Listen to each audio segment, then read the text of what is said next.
Hello everyone, good day. How are you all? Today I just want to discuss something really serious, and that is terrorism is being associated with Islam and Muslims, but it's not the reality because what I believe is that uh, terrorism has no language, terrorism has no religion, terrorism has no ethnicity. Terrorism is terrorism, and terrorists are terrorists. It can be from any race, any gender, any nationality.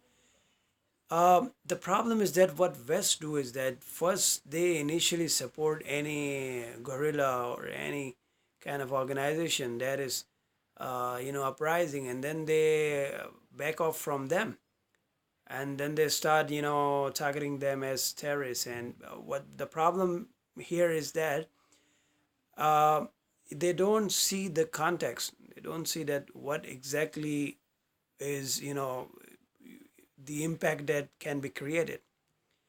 Now, you say that Taliban and Al Qaeda are terrorists. We also say that. But have you ever seen the phenomena how this whole game is being done?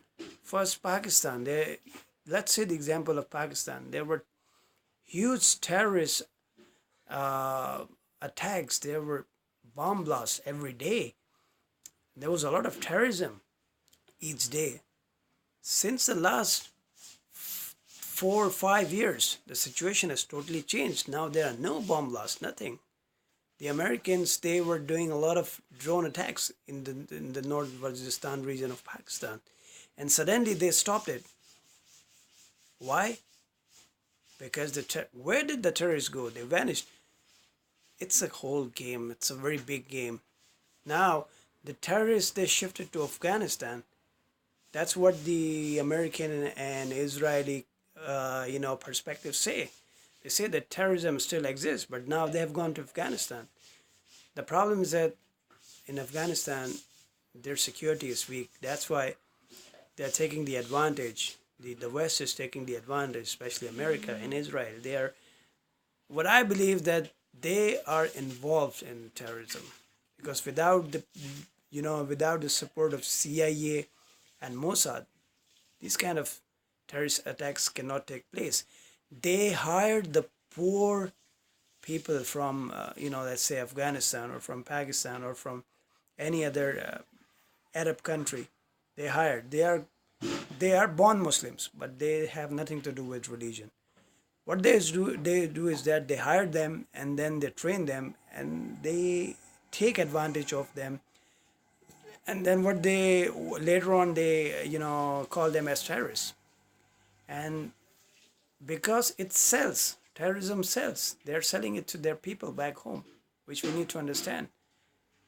It's not that I am a Muslim and I'm trying to defend my Muslim brothers or sisters. No, it's not like that. I'm being a neutral guy and I'm telling you the reality, that it how it is. Terrorism, let's say 30 years ago, or let's say 40, 50 years ago, there was no terrorism, or any Muslim was not being said as terrorist. But you know how this phenomena came. It was created and it was formed by some of the Western countries. You'll have to accept it. You know how this terrorism wave came in the especially in the 80s and 90s. Why did it develop all of a sudden?